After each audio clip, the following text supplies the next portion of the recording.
কলকাতা থেকে স্থানীয় সংবাদ পড়ছি আমি তুহিনা পারভিন। দেখে নেব আজকের সংবাদ শিরোনাম। ভিআইপিরা এই কাজটা একদম করবেন না। গঙ্গাসাগর মেলায় নজর রাখবে ইসরো, করার নির্দেশ মমতা। পঞ্চায়েত কর্মীরাও পাবেন স্বাস্থ্য বীমা। নতুন বছর আসার আগে খুশির বার্তা নবান্নের। পাহাড়ে যাওয়ার পথে দুর্ঘটনার কবলে গোটা পরিবার। বাসের পেছনে ধাক্কা, গাড়ির মৃত্যু, এক আহত 6। এমফিল অবৈধ, কেন্দ্রের ফতোয়া কি মানবে রাজ্য? অবস্থান স্পষ্ট করলেন ব্রাত্য। কলকাতায় করোনা আক্রান্ত আরও 2 জনের হদিশ, ভর্তি হাসপাতালে। মুম্বাই হামলার মূল চক্রী হাফিজ সইদকে ভারতে ফেরানো হোক, পাক সরকারকে চিঠি দিল্লির। কাশ্মীরকে জঙ্গি মুক্ত করা হবে, রাজনাথ সিং। মোদীকে লোকসভা নির্বাচনে জয়ের অগ্রিম শুভকামনা পুতিনের। জানুয়ারি মাস মানেই নতুন বছর। আজ জানুয়ারি মাস মানে গঙ্গাসাগর মেলা। প্রতি বছর হাজার হাজার মানুষ এই মেলাতে জড়ো হন। তবে বুধবার এই সাগর মেলা নিয়ে বড় মিটিং করেন মুখ্যমন্ত্রী মমতা বন্দ্যোপাধ্যায়। সেখানেই সিদ্ধান্ত নেওয়া হয়েছে এবার এই মেলাকে প্লাস্টিক ফ্রি করতে হবে। ঠিক কিভাবে এটা করা হবে? সূত্রের খবর, ভক্তদের মধ্যে বায়োডিগ্রেডেবল ব্যাগ দেওয়া হবে, সেখানেই তারা তাদের সামগ্রী রাখবেন। এক্ষেত্রে এদিক ওদিক আর প্লাস্টিক ছড়িয়ে রাখা হবে না। গোটা সাগরতট ও মেলা প্রাঙ্গণকে প্লাস্টিক মুক্ত রাখার ব্যাপারে নির্দেশ দেওয়া হয়েছে। আগামী 8ই জানুয়ারি থেকে শুরু হচ্ছে গঙ্গাসাগর মেলা। আগামী 3 জানুয়ারি মুখ্যমন্ত্রী মমতা বন্দ্যোপাধ্যায় মেলার প্রস্তুতি খতিয়ে দেখতে যাবেন। সেই সঙ্গে তিনি জানিয়েছেন, এত ভক্ত আসবেন মেলা প্রাঙ্গণে, তাদের সুরক্ষার দিকটি খেয়াল রাখতে হবে। নতুন বছর আসছে, তার আগেই বড় সিদ্ধান্ত নিল নবান্ন। পঞ্চায়েত কর্মীদের স্বাস্থ্য বীমার ক্ষেত্রে বড় সিদ্ধান্ত রাজ্য সরকারের। এতদিন ধরে পঞ্চায়েত কর্মীর বারবার দাবি করতেন, আমাদের রাজ্য সরকারি স্বাস্থ্য বীমার আওতায় আনতে হবে। এ নিয়ে এবার বড় সিদ্ধান্ত নিল রাজ্য সরকার। এবার পঞ্চায়েত কর্মীদেরও রাজ্য সরকারি কর্মীদের মতোই বীমার সুবিধা থাকবে। অন্তত 30,000-এর বেশি পঞ্চায়েত কর্মী এই বীমার সুবিধা পাবে বলে খবর।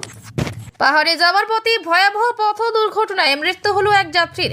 এছাড়াও আরও 6 জন আহত হয়েছেন, যার মধ্যে একজনের অবস্থা আশঙ্কাজনক। বৃহস্পতিবার সকালে ঘটনাটি ঘটেছে বাগডোগরার গোসাইপুরের এশিয়ান হাইওয়ে 2 নম্বর জাতীয় সড়কে। একটি যাত্রী বোঝাই বাসের পেছনে সহজরে ধাক্কা মারে এটি বোলেরো গাড়ি। তার জেরে বোলেরো গাড়িতে থাকা এক যাত্রীর মৃত্যু হয়েছে। হতাহতরা সকলেই একই পরিবারের সদস্য। এমফিল ডিগ্রি নিয়ে নানা বিতর্ক দানা বেঁধেছে। ইতিমধ্যেই মঞ্জুরি কমিশনের তরফে বলা হয়েছে, এই ডিগ্রির আর কোনো বৈধতা নেই। সে কারণে যে সমস্ত বিশ্ববিদ্যালয় এমফিল প্রোগ্রামের জন্য আবেদন করেছে তাদের এই নয়া নীতির কথা মনে করিয়ে দেওয়া হচ্ছে। আর এখানেই প্রশ্ন, তবে কি কেন্দ্রের জারি করা নিয়ম মানবে রাজ্যের উচ্চশিক্ষা দপ্তর? রাজ্যের শিক্ষামন্ত্রী ব্রাত্য বসু জানিয়েছেন, কেন্দ্রের এই ফতোয়া মানব না। আর এখানে আমাদের বিশেষজ্ঞরা যা বলেছেন সেই গাইডলাইন মেনে চলা হবে। কার্যত এমফিল নিয়ে রাজ্য তার অবস্থানে অনড় থাকবে, সেটাই কার্যত জানিয়ে দিলেন রাজ্যের শিক্ষামন্ত্রী ব্রাত্য। কলকাতায় আরও বাড়ল করোনা আক্রান্তের সংখ্যা। বুধবার আরও 2 করোনা আক্রান্তের হদিশ মিলেছে। 2 জনেই কলকাতা 2 বেসরকারি হাসপাতালে চিকিৎসাধীন। এই নিয়ে চলতি সপ্তাহে আক্রান্তের সংখ্যা বেড়ে দাঁড়ালো 7। মঙ্গলবার কলকাতায় 5 জন করোনা আক্রান্তের খোঁজ মিলেছিল। 5 জনের মধ্যে 2 জন বেলভিউ এবং 3 জন ঢাকুরিয়া আমরি হাসপাতালে চিকিৎসাধীন রয়েছেন। সকলেরই শারীরিক অবস্থা বর্তমানে স্থিতিশীল বলে হাসপাতাল সূত্রে জানা গিয়েছে। উল্লেখ্য, গত সপ্তাহেই কলকাতায় 8 জন করোনা আক্রান্তের হদিশ পাওয়া গিয়েছিল।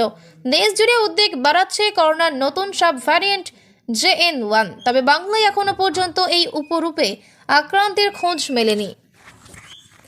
26/11 হামলার মূল চক্রী হাফিজ সইদকে ভারতে ফেরানো হোক, পাকিস্তান সরকারকে অনুরোধ করল দিল্লি। সূত্রের খবর, লস্কর প্রতিষ্ঠানকে ভারতে প্রত্যার্পণের আবেদন জানিয়েছে বিদেশ মন্ত্রক।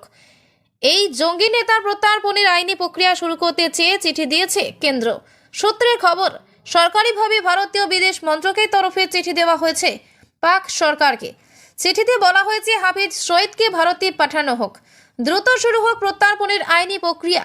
তাহলে 26/11 হামলার অভিযোগ, তার বিরুদ্ধে বিচার প্রক্রিয়া শুরু করা যেতে পারে। প্রসঙ্গত, এর আগে একাধিকবার হাফিজ সইদের প্রত্যার্পণ চেয়েছে ভারত, কিন্তু 2 দেশের প্রত্যার্পণ চুক্তি না থাকায় বারবার ধাক্কা খেয়েছে সেই প্রক্রিয়া। ফের মাথাচাড়া দিচ্ছে জঙ্গিদের হামলা। পুঞ্চে জঙ্গিদের হাতে মৃত্যু ঘটেছে 4 জন সেনার, 3 জন স্থানীয় বাসিন্দাও মারা গিয়েছেন। এদিন প্রতিরক্ষা মন্ত্রী রাজনাথ সিং বলেন, প্রতিটি জওয়ান আমাদের কাছে পরিবারের সদস্য। তবে সেনাবাহিনীর এটা নজরে রাখতে হবে যেন জওয়ান জঙ্গি গুলি বিনিময়ের সময় যেন কোনো সাধারণ মানুষের প্রাণহানি না ঘটে। এর পাশাপাশি রাজনাথ বলেন, সেনাবাহিনীর ওপর তার আস্থা রয়েছে, শীঘ্রই জঙ্গি মুক্ত হবে জম্মু কাশ্মীর। সেনাবাহিনীর কর্তাদের তিনি বলেন, মাঝে মাঝে যেন তারা স্থানীয় বাসিন্দাদের সঙ্গে কথা বলেন, তাদের সমস্যা নিয়ে কথা বলতে হবে। স্থানীয় বাসিন্দারা যদি কোনো সূত্র দেন তবেই তাকে সঠিকভাবে কাজে লাগাতে হবে বলে এদিন জানান রাজনাথ সিং। এরপর রাজৌরি হাসপাতালে রাজনাথ সিং যান, সেখানে তিনি আহত জওয়ানদের সঙ্গে কথা বলেন। প্রধানমন্ত্রী নরেন্দ্র মোদীকে লোকসভা নির্বাচনে জয়ের অগ্রিম শুভকামনা জানালেন রুশ প্রেসিডেন্ট ভ্লাদিমির পুতিন। দুই দেশের মধ্যে বন্ধুত্বপূর্ণ অটুট রাখার কথা বলেছেন পুতিন। পাশাপাশি তিনি জানিয়েছেন, রাজনৈতিক জোট শক্তি যত যাই হোক না কেন, দিল্লি এবং মস্কোর বন্ধুত্বপূর্ণ সম্পর্ক অটুট থাকবে। যে সময় পুতিন প্রধানমন্ত্রী মোদী সম্পর্কে এমন উষ্ণ বাক্য ব্যয় করলেন, সেই সময় মস্কোয় রয়েছেন বিদেশ মন্ত্রী এস জয়শঙ্কর। পুতিনের সঙ্গে বৈঠক হয়েছে ভারতের বিদেশ মন্ত্রীর।